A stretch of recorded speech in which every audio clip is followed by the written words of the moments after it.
Dobrý večer.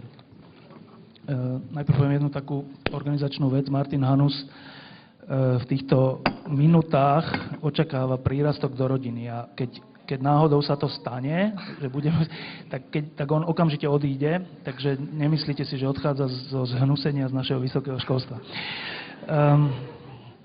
No máme tu troch ľudí, ktorí budú dostávať ťažké otázky. Už potles pre ďalšieho človeka. Máme tu troch ľudí, ktorí sú dosť kompetentní na to, aby odpovedali na naše a vaše kritické otázky, čo sa týka vysokého školstva a Univerzity Komenského zvlášť.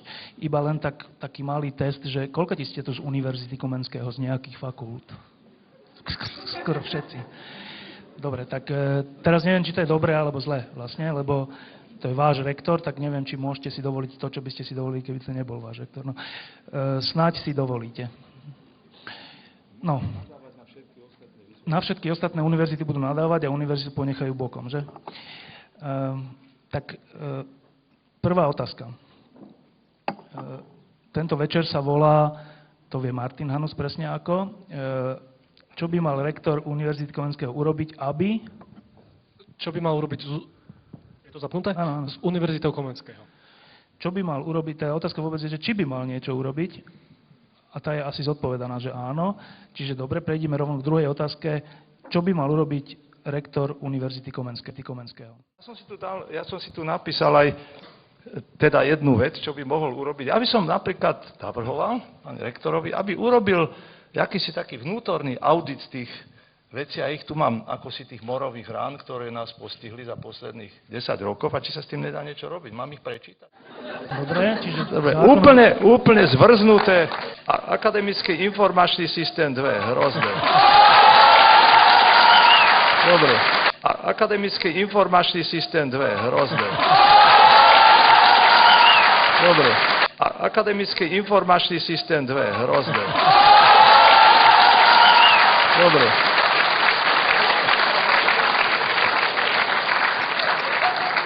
No, to si tie Počkajte, rány, čo je ale so akademický všetkým informačný systém? Dobre, ako... Počkaj, jednou vetou na Zaraz- ja vôbec neviem, čo je to akademický informačný systém, že všetci takto šalujú. Prosím? Čo je to ten akademický informačný systém, že všetci tak krásne... Dobrá otázka, Čo to zase je? dobrá otázka.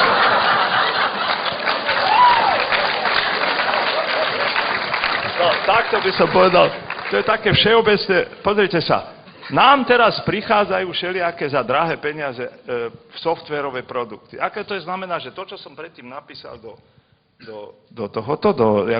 skúšobného, tak to musím ešte raz naťukať do počítača. No, všetky tie veci, ktoré nám mali pomôcť ako softverové, ešte univerzita neprepustila ani jedného človeka, za to zaplatilo ťažké peniaze a naopak musela, myslím, nejakých prijať. Tak vidím, že je viac tých problémov, než som si myslel. Ty vieš, čo je to, že akademický informačný systém? To je ich systém, to od nás. To je vec univerzity. No ja viem, ale že, čo tak reagovali? Čo to je? Nejaká zoznámka? Alebo čo to je? Tak Čo to môžem je? povedať, to je to, čo jednotne eviduje študentov, všetkých predmety, všetky, ktoré si zapíšu, dokonca my už máme tak zavedené, že jeho názov práce, ktorú schvaľuje školiteľ, vedúci pracoviska, a potom to sa tam eviduje, potom sa dokonca porovnáva, či je to kompilát, alebo nie je to kompilát a tak ďalej. No a Je prečo to je to systém, ktorý sme kupovali 5 rokov, na ktoré sme si vyčleňovali každý rok 30 miliónov, aby sme konečne kúpili systém, a sa nám ponúkal iný systém, a nakoniec teda ministerstvo v nejakom súlade rozhodlo, neviem, či to je aj na iných vysokých školách. Terajší je aký? To je... No terajší je taký, ktorý bol vytvorený v Košiciach, ale on má jeden problém, a matematici alebo informatici vedia, že ten systém bol vytvorený dosť dávno, on už má archaické prvky.